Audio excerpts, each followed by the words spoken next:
Okay, so this is lecture 31. This is the proof of the central limit theorem. And so we're probably going to do this over 2 different days. The idea is to first do it in a simple case. I'm going to do it for Poisson random variables because the Poisson random variable has a lot of really nice features and it really highlights what's going on. The amount of detail to switch from this one case to the general case is not that hard. I will not tell you right now that on the final exam there will be a problem that will do the same argument but for a different probability distribution. Because I don't think you should know a problem that's going to be on the exam. Okay? But if you do have a problem like that, you are not allowed to just mimic the general proof and then change things at the end. I want you to go through and use the moment generating function of the random variable that you're looking at. And just see how things are a little bit easier. All right, so the main idea in the proof of the central limit theorem is the following.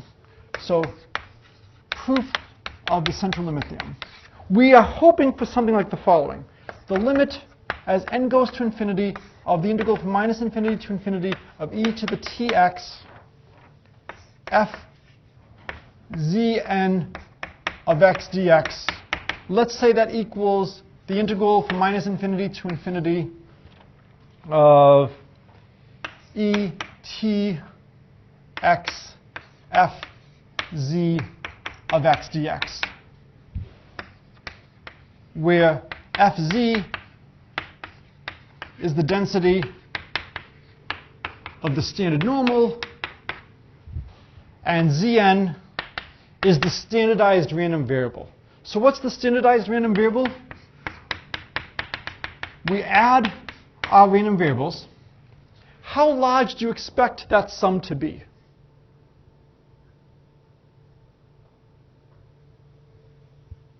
How large would you expect x1 plus x2 plus xn to be? Yes? Do I have if the xi's are independent? Sure, why not? Let's have the xi's are independent mean mu variance sigma squared. We'll probably have to assume a little bit more than this, but let's start with this. So how big would you expect that sum to be? It would be n mu. So we're going to subtract off n mu. Because we know that's part of the behavior. So let's subtract off what we know. And then I claim we should divide by something. What should we divide by?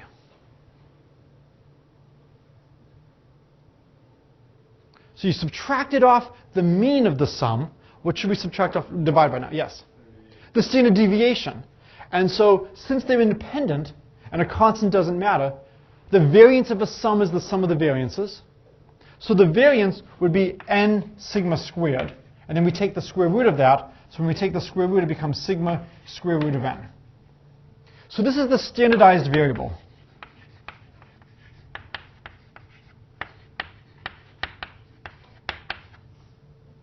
And this is a very natural thing to study, because now, what's the mean of this? So what will the mean of this be?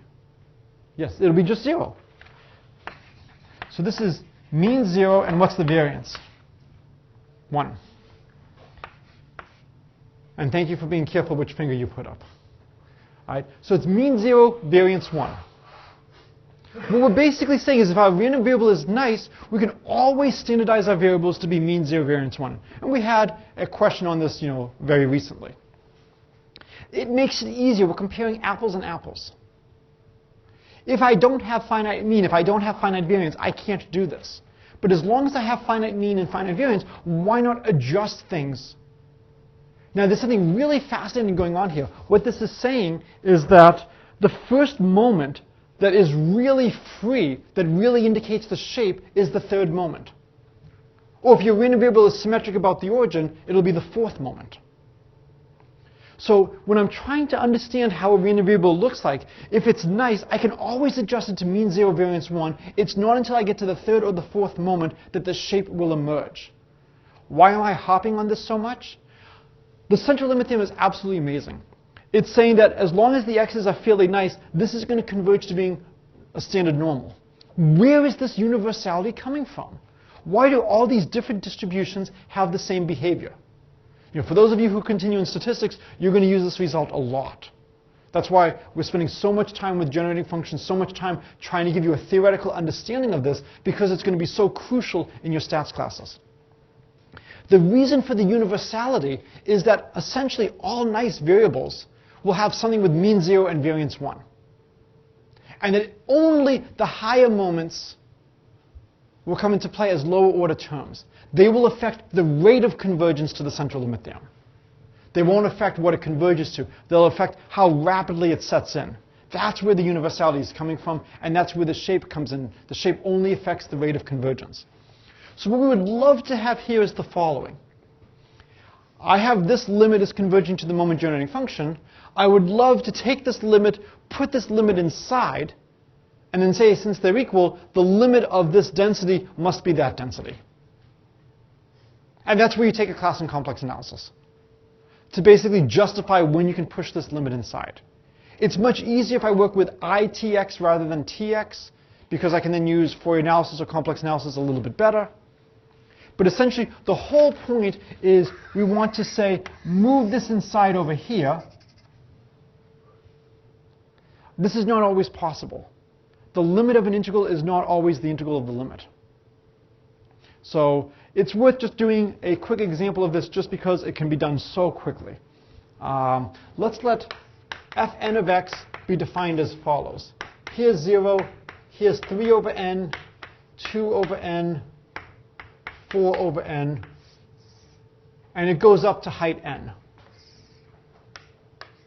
Okay. What's the area under this curve, if I've done this correctly? Yeah, what's the area?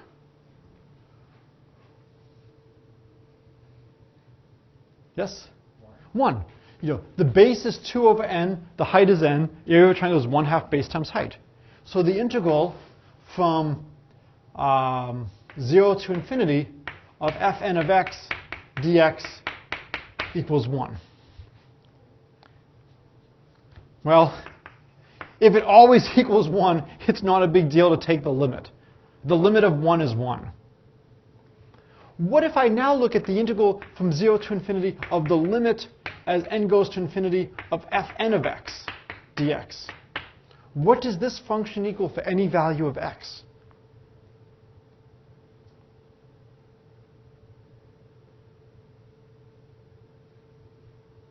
What would that equal for any value of x?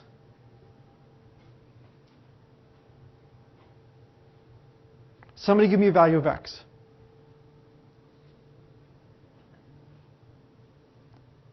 Give me a value of x, a number. 10. Okay. If I take x to be 10, what happens is n gets very, very large. What's the value of fn of 10 going to be? 0. What if I take 1 over 100? If I take n sufficiently large, what will fn of 1 over 100 be? 0. Just take n to be like 1,000 or more. If you take n sufficiently large, here's 1 over 100. If n is at least, say 401, you know that this is before. So no matter what fixed x I take, if I take n sufficiently large, this is just going to be 0. Well, the integral of 0 is just identically 0. And I was careful not to have it come up at the origin so that if I ever wanted to evaluate fn at 0, I know it's always 0. So no matter what x you take, I can take n so large. This tells us that the integral of a limit is not always the limit of the integral. And you have to be very careful when you do all these interchanges. Right? This is a first course in probability. We're not going to prove when you can do all this stuff. I want you to be aware of what's going on and what you need to do to make the subject rigorous. Measure theory or complex analysis, these are great ways to attack problems like this. Okay? But what we would love to do is just morally say, oh, come on, it's got to work for the stuff we're looking at. We're looking at nice stuff. It's not going to be that bad.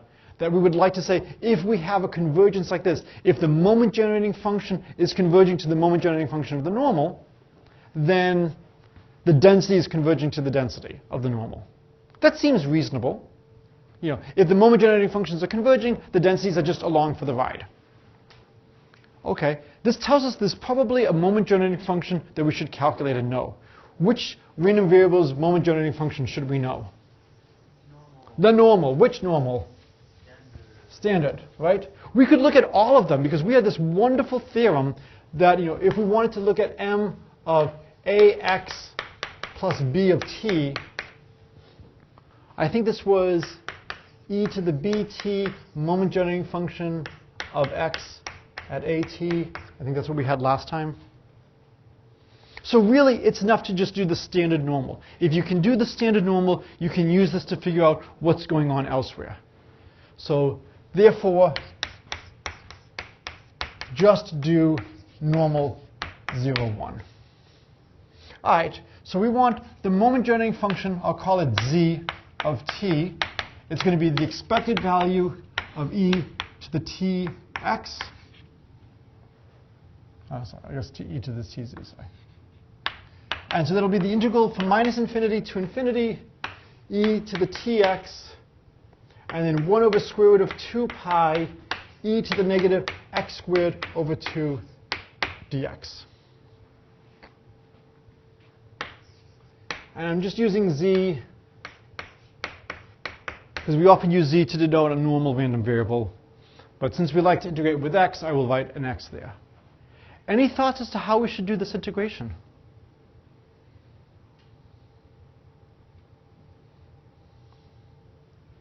We've used this trick before.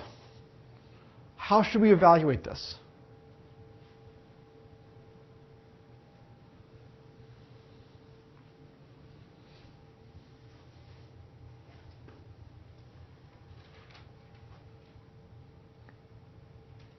Which is the piece that's causing us trouble? If it wasn't present, would we know how to do it?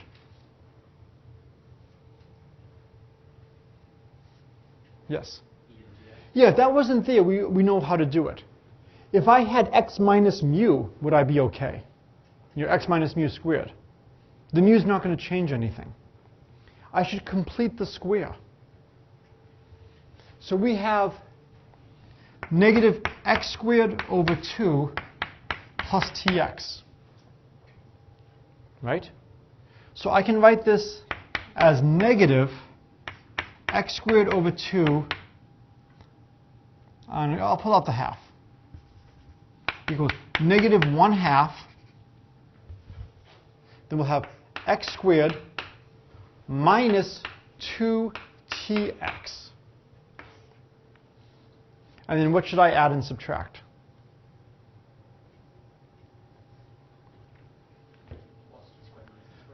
Plus t squared minus t squared.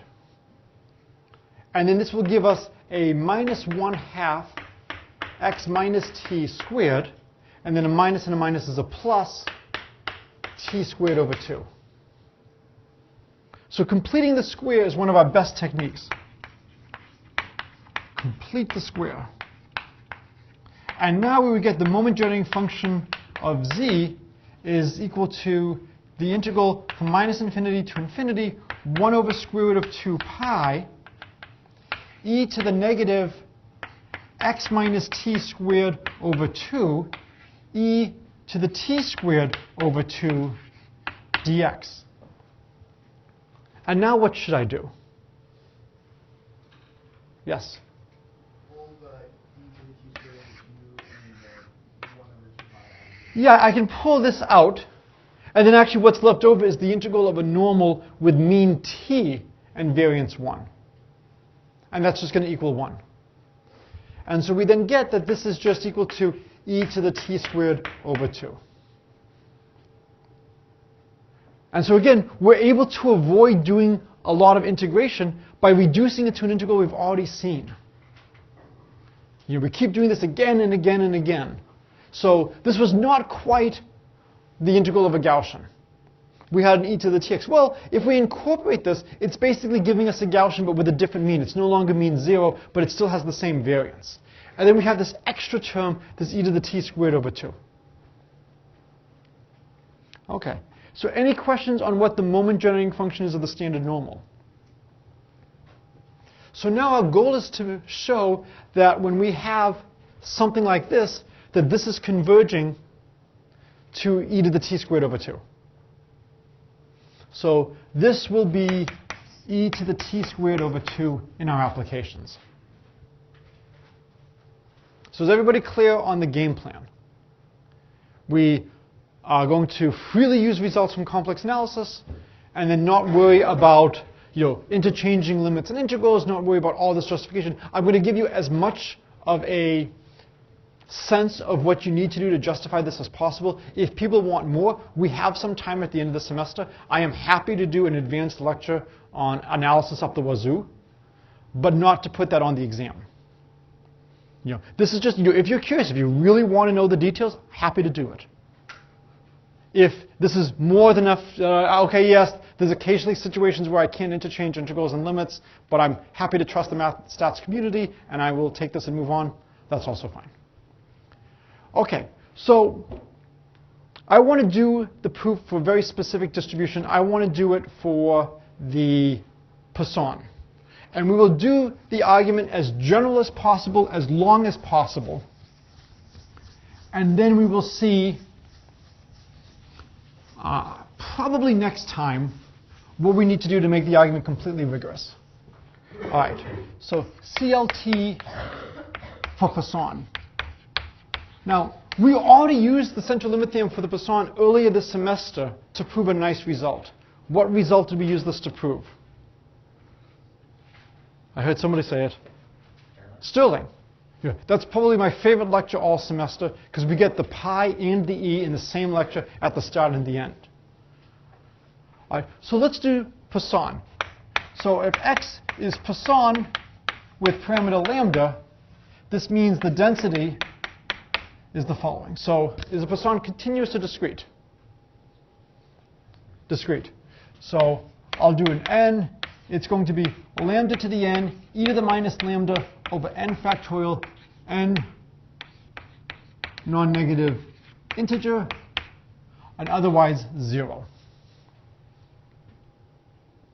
Okay. Anybody remember the mean of the Poisson? Yes. Lambda. Anybody remember the variance of the Poisson? Yes. Lambda. Yes. I always get this confused. The problem is for the Poisson, lambda does not have units.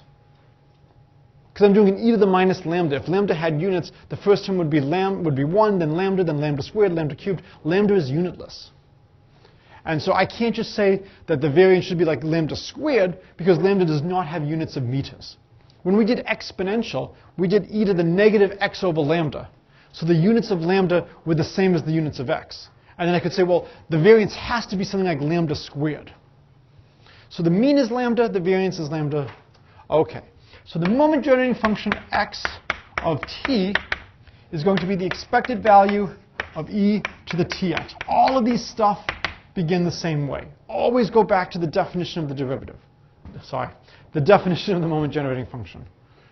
All right, so now we will have a sum, and it goes from 0 to infinity, because there's no other places that have a positive probability. And then we will have a e to the tn, lambda to the n, e to the minus lambda over n factorial. So I apologize, but yet again, it all comes down to how we do algebra. How should we rewrite this? This is the hard part, is trying to see how should we rewrite the algebra. Any thoughts?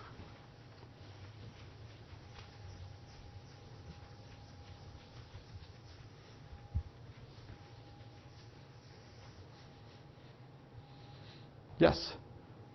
Well, you should rewrite as e to the t times lambda, that quantity in the n over n factorial. Good. So we notice that e to the t is to the nth power and lambda is to the nth power.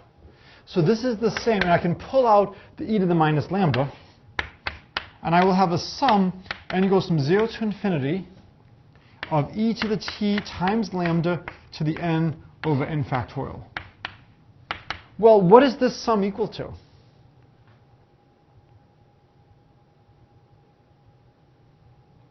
We've seen this sum many times. What is this sum equal to? Yeah. So you get e to the minus lambda, and then you get e to the t lambda. And so you get, if you simplify e to the lambda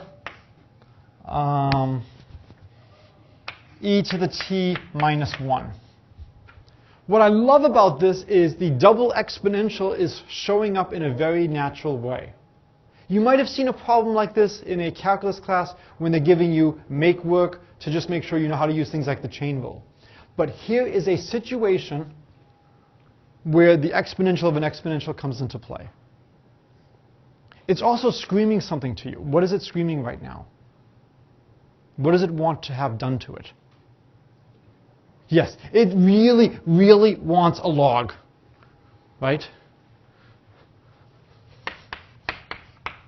Please log me. Why does it want to be logged?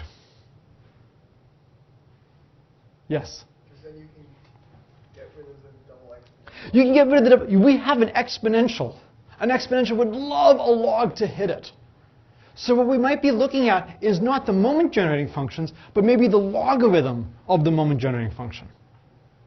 Okay? And this is giving us a hint that this might be something good to do from this one example.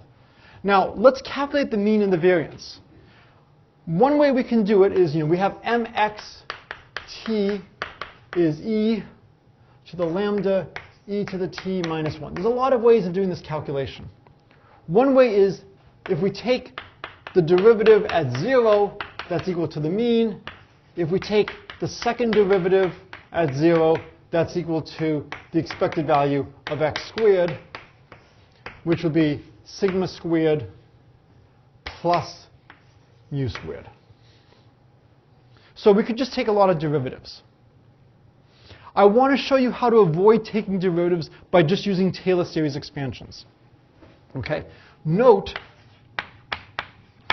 e to the t minus 1, the ones cancel, right? When I do the series expansion for the exponential. And I'm going to get t plus t squared over 2 factorial plus t cubed over 3 factorial. It's going to be, t1 plus t over 2 plus dot, dot, dot.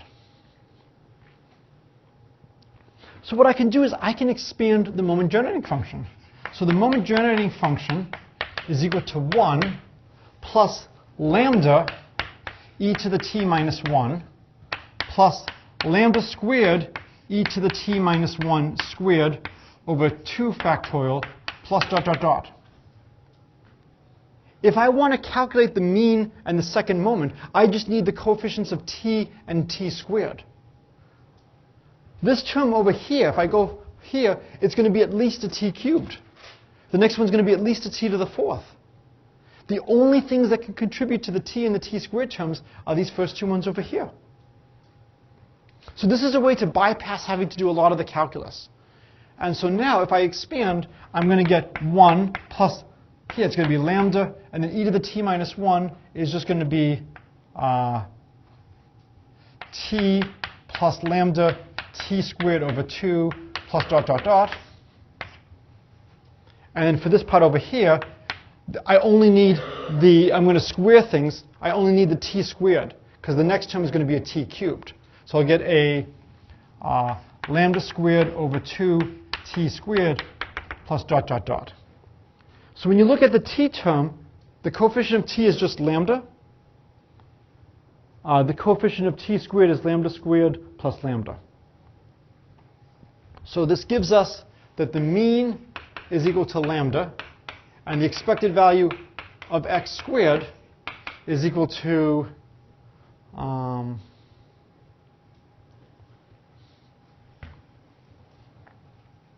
not sure if I've done this correctly. Did I make a mistake? So I think I missed a factor of 2 somewhere, so let's see.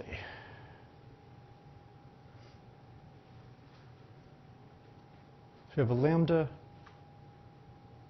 Oh, no, okay, right. No, this is good. I don't have the 2's down below. It's just equal to this. Because remember, when we look at the moment generating function, the first term is the mean times t. The next term is the second moment over 2 factorial. Right? So because I have the half and half, that's the 2 factorial in the series expansion of the moment generating function. The moment generating function is equal to 1 plus mu t plus the second moment over 2 factorial t squared. So if I just want the second moment, I have to multiply by 2 factorial. And that's where the 2 vanishes. So now if I want the variance, that's just the expected value of x squared minus the square of the expected value of x. So lambda plus lambda squared minus lambda squared is just lambda. So this is just another way to calculate the mean and the variance of the Poisson by using the moment generating function. The simplest way is to just take 2 derivatives. But that's going to force you to do a lot of calculus. If you're comfortable with Taylor series expansions, this really highlights what's going on, and you can simplify the analysis a little bit. We're also going to have to do something like that when we're proving the central limit theorem, so I thought it was worth just going through that exercise. Okay, so we're all comfortable on the moment generating function of the Poisson, and we have its mean is also its variance. Okay? All right. So we no longer need all of this stuff. So we want to now calculate a sum of Poissons.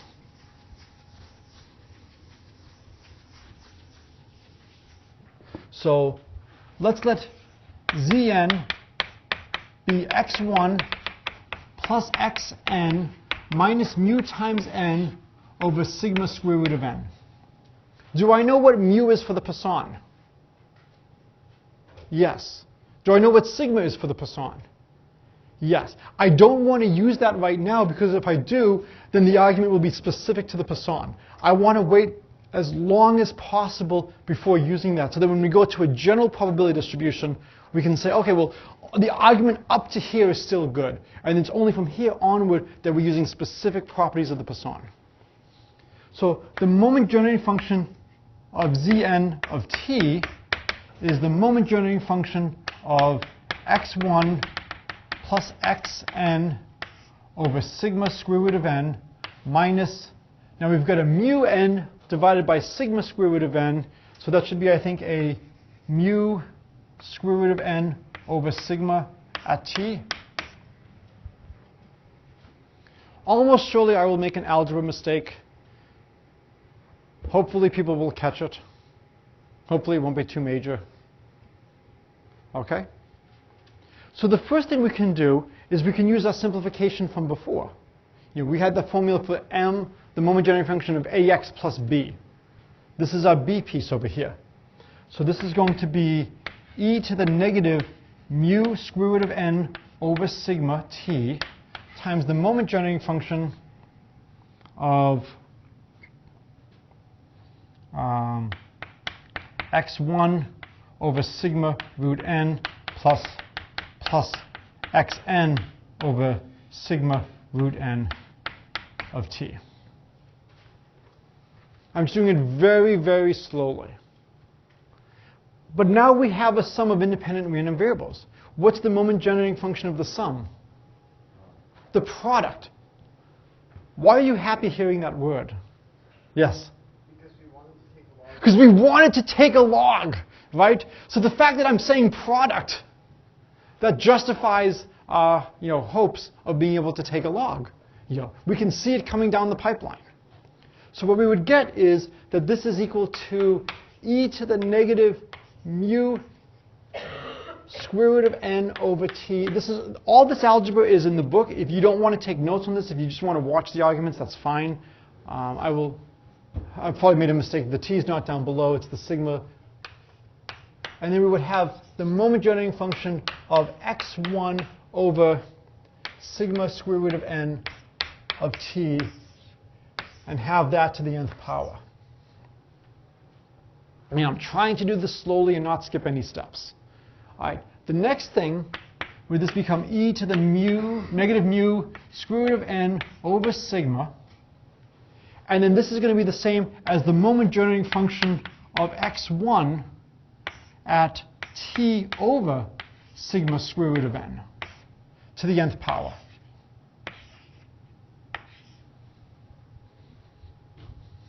Okay? I lost a t, thank you. This is true in great generality. So this will be the formula we will use next time. Okay? Everything we've done up to here is completely general. What we want to do now is use the fact that we have the moment generating function of a Poisson. Now the other thing is, as n gets very, very large, where are we evaluating this moment generating function? In the limit. Where would we be evaluating it?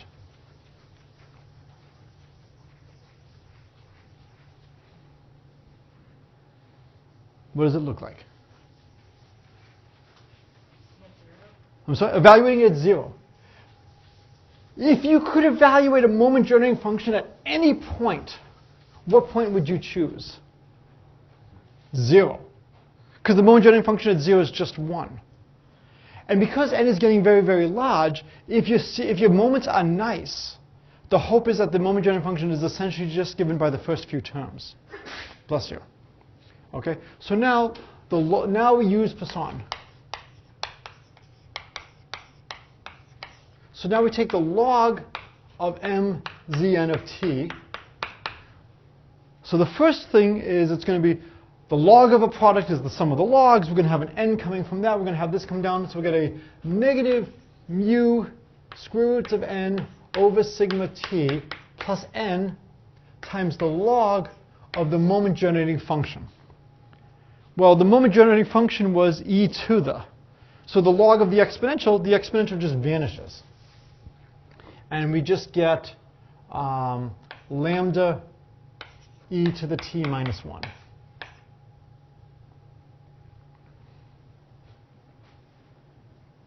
Oh, sorry.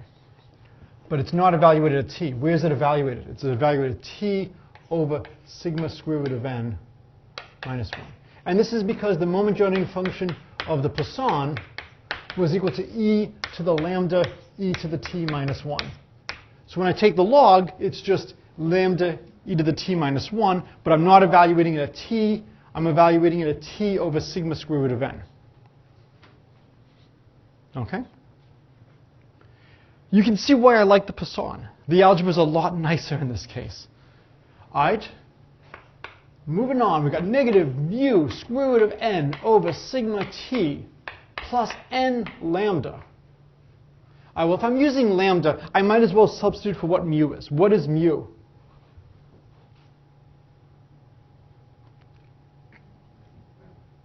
Mu is lambda. And what's sigma? Square root of lambda. All right? So I've got an n lambda, and now I want to expand this out. All right? The first term is 1, which cancels the 1 here. Then I will get t over sigma root n, sigma square root of lambda square root of n. Right? The next term is I'll get a t squared over 2 lambda n. The next term would be a t cubed over lambda to the 3 halves, n to the 3 halves, and I'd have a 3 factorial plus dot, dot, dot, dot, dot. I'm just expanding out the exponential. Now we're letting n go to infinity. What can you say about this term as n goes to infinity? Goes to 0. What does this term go to? What does this term go to? They all go to 0. But I'm multiplying by n. So even though this is going to 0, it's going to 0 like 1 over square root of n, and it's being multiplied by something that goes to infinity faster than it goes to 0. So the product of these two pieces is blowing up. And it's going to look like we'll have a lambda over square root of lambda is square root of lambda, n divided by square root of n is square root of n t with a plus sign. And over here we'll have a minus square root of lambda square root of n t with a minus sign. So this part which is blowing up perfectly cancels this part over here. Let's look at the next piece. I now have n times this. The n's will cancel, right? And then I'll have a lambda canceling that, and I will get plus a t squared over 2. The next piece, I'm going to have a t cubed, I'm going to have a lot of gobbledygook. But I have, what power of n do I have? I have an n to the 3 halves. I multiply by an n, so I'm going to have blah divided by square root of n, which is going to go to 0. And in fact, the next term will be blah tilde over n, and so on and so on and so on. And then you can just show that those terms become negligible in the limit. This is where you use a little bit of real analysis, a little bit of series. That basically these quantities are bounded, or they're growing at such a slow rate that the higher powers of n just kill them. And so in the limit, as n goes to infinity, of the log of m zn of t, we just get an e to the t squared over 2. I'm sorry, we get a t squared over 2, sorry. I'm just getting ahead of myself. Every now and then it's nice to exponentiate rather than take a log. And so if the log is converging to t squared over 2, this implies that the moment generating function of zn of t is converging to e to the t squared over 2. And that's the moment generating function of the standard normal. And that's the miracle. Okay? Now the question is, what affects the rate of convergence? How quickly?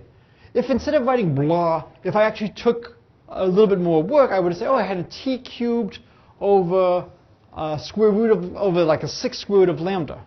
That would, with a square root of n, that would give me a correction term. And so the third moment controls the rate of convergence. And if the third moment is 0, it's the fourth moment that controls the rate of convergence. The fourth moment will never be 0. Because you're integrating x to the fourth. You're integrating a number that's always non-negative. So if I had done a little bit more work here, I would have convergence. If I just look at the main term, I can see I'm getting to e to the t squared over 2. So I'm trying to balance how much detail to give you.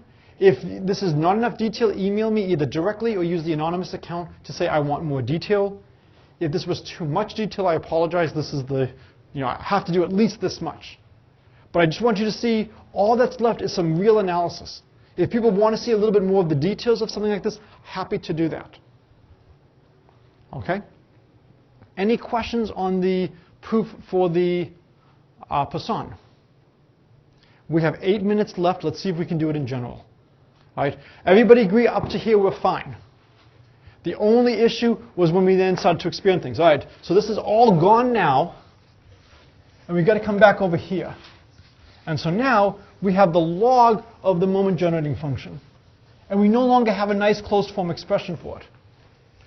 All right, so we have plus n times the log of the moment generating function. And I'm going to write the moment generating function as 1 plus mu, and then t is going to be t over sigma square root of n. The next term is going to be a 1/2. It's going to be the second moment, which will be mu2 prime, and then I'll have a t squared over sigma squared n. And then I'm going to just write a big O of 1 over n to the 3 halves. So what this means is all the other pieces have at least an n to the 3 halves in them. And when I multiply by an n, it's not going to really matter. Okay? So I'm just writing the expansion for the moment generating function. So if you want, put in another bracket like this. This is the log of 1 plus u. The log of 1 plus u is u minus u squared over 2 plus u cubed over 3, etc., etc., etc. This is the Taylor series expansion of u. Okay? This whole piece here everything has at least a 1 over square root of n. So when I square it, everything will have at least a 1 over n. When I cube it, everything will have at least a 1 over n to the 3 halves. I'm going to multiply by n. Do I have to worry about the u cubed and higher terms? No, they're all going to be error. Okay? If you really want to do this carefully, you do bookkeeping and you just keep track. But this is morally what's going on. Is I don't have to worry. I can put the dot dot dots over here. All right. And so now what we get is minus mu square root of n over sigma t plus n. Now I get this whole piece here. So I'll have n times mu t over sigma square root of n plus 1/2 mu 2 prime t squared over sigma squared n. And I don't have to worry about the other terms. Right? Because when the n hits the n to the 3 halves, I still have a square root of n down in the denominator. Now I have to worry about the minus 1/2 u squared. Well, when I square this, this is going to give me over here like a t squared over n.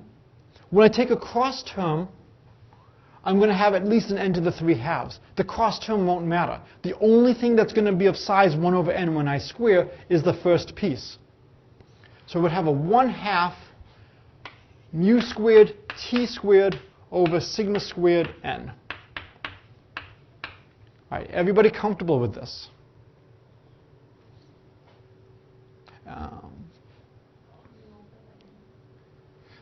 Yes, and then I have to multiply by n from this piece. Yes, thank you. All right, we still all together? We've got 5 minutes, so we have enough time for me to make one major algebra mistake. Hopefully we won't have to use that. All right, so we have a, let's see, we have the n canceled. We'll have a square root of n mu t over sigma, square root of n mu t sigma with a minus n. Oh, this piece cancels that piece. Boy, that looks familiar. You can see the normalization coming in. When we standardize, that was precisely to make this stuff cancel. Now over here, the n cancels that, and so we're going to have a 1/2 mu 2 prime over sigma squared t squared minus 1/2 mu squared over sigma squared t squared, because the n's cancel. All right, so we have a mu 2 prime minus mu squared over sigma squared times t squared over 2. What does the top equal?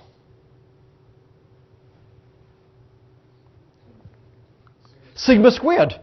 This is the second moment minus the square of the first moment. So this just becomes t squared over 2. So we've shown the log of the moment generating function is converging to t squared over 2. So this implies that the moment generating function of Zn of t is converging to e to the t squared over 2. And there's the central limit there. One day. If we wanted to be a little bit more careful, we would do a little bit more of the algebra. But it's just bookkeeping. The main idea is that when we look at this expansion, we want to know that the higher order terms don't matter. And this is where we have some assumptions that are needed. So the problem is, what if the moments are growing too rapidly? So it doesn't want to spin, so I will go back over here.